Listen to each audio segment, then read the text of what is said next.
Nous allons lire dans l'Ecclésiaste, surnommé livre de la sagesse. Ecclésiaste, chapitre 9 et chapitre 10. Je lis pour vous. Oui, j'ai appliqué mon cœur à tout cela. J'ai fait de tout cela l'objet de mon examen. J'ai vu que les justes et les sages et les travaux sont dans la main de Dieu. Et l'amour aussi, bien que la haine, les hommes ne savent rien, tout est devant eux. Tout arrive également à tous, même sort pour le juste et pour le méchant, pour celui qui est bon et pur et pour celui qui est impur, pour celui qui sacrifie et pour celui qui ne sacrifie pas. Il en est du bon comme du pécheur, et celui qui jure comme de celui qui craint de jurer.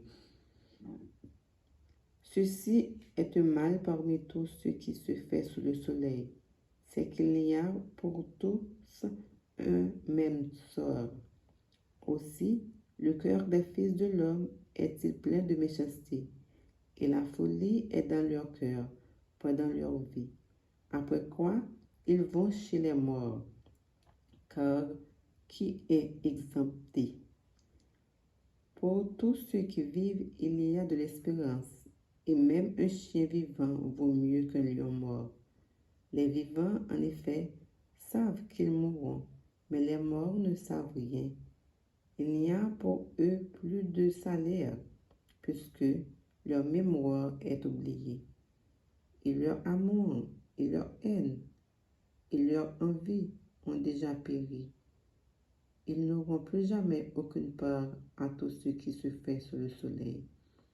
Va, mange avec joie ton pain, et bois également ton vin, car dès longtemps Dieu prend plaisir à ce que tu fais. Qu'en tout temps tes vêtements soient blancs, et que l'huile ne manque point sur ta tête. Jouis de la vie avec la femme que tu aimes, pendant tous les jours de ta vie de vanité que Dieu t'a donné sous le soleil pendant tous les jours de ta vanité, car c'est ta part dans la vie, au milieu de ton travail que tu fais sous le soleil. Tout ce que ta main trouve à faire avec ta force, fais-le, car il n'y a ni œuvre, ni pensée, ni science, ni sagesse dans le séjour des morts où tu vas. J'ai encore vu sous le soleil que la course n'est point aux agiles, ni la guerre aux vaillants, ni le pain aux sages, ni la sagesse aux intelligents, ni la faveur aux savants, car tout dépend pour eux du temps et des circonstances. L'homme ne connaît pas son nom, plus son heure, pareil aux poissons qui sont pris au filet fatal et aux oiseaux des fils de l'homme sont enlacés au temps du méchant. Lorsqu'ils tombent sur eux tout à coup. J'ai aussi vu sous le soleil ce trait d'une sagesse qui m'a paru grande. Il y avait une petite ville avec peu d'hommes dans son sein. Un roi puissant marcha sur elle, l'investit, et il leva contre elle de grands forts. Il s'y trouva un homme pauvre et sage qui sauva la ville par sa sagesse, et personne ne s'est souvenu de cet homme pauvre.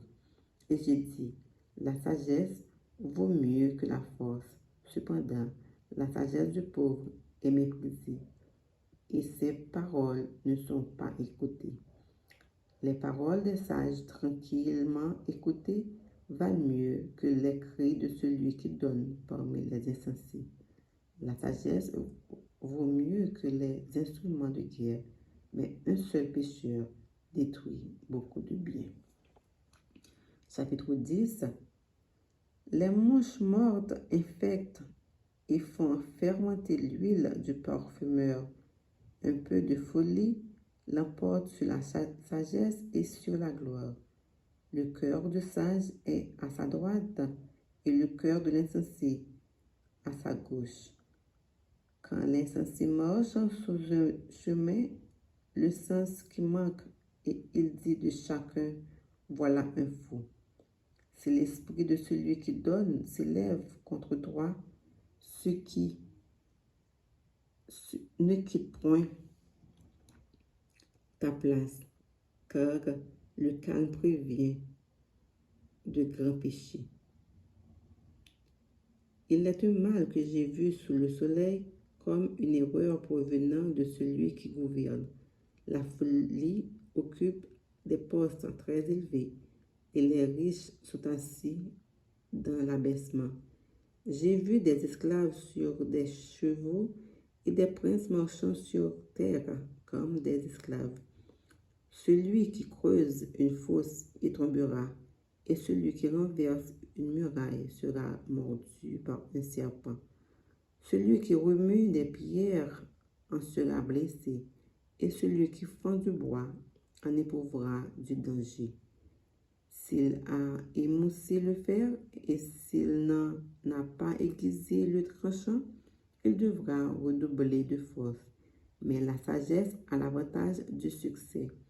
Si le serpent mord faute d'enchantement, il n'y a point d'avantage dans l'enchanteur.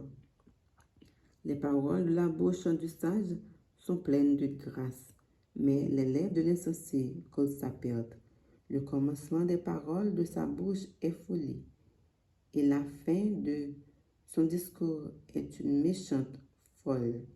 L'insensé multiplie les paroles, l'homme ne sait point ce qui arrivera, et qui lui dira ce qui sera après lui. Le travail de l'insensé le fatigue, parce qu'il ne sait pas aller à la ville. Malheur à toi, pays dont le roi est un enfant, et dont les princes mangent dès le matin. Heureux, toi, pays dont le roi est de race illustre, et dont les princes mangent au temps convenable pour se tenir leur force, et non pour se livrer à la boisson. Quand les mains sont paresseuses, la charpente s'affaisse, et quand les mains sont lâches, la maison a des gouttières. On fait des repas pour se divertir, le vin rend la vie joyeuse, et l'argent répond à tout. Ne maudis pas le roi, même dans ta pensée, et ne maudis pas le riche dans la chambre où tu couches, car l'oiseau du ciel emportera ta voix, l'animal ailé publierait tes paroles. Parole du Seigneur. Amen.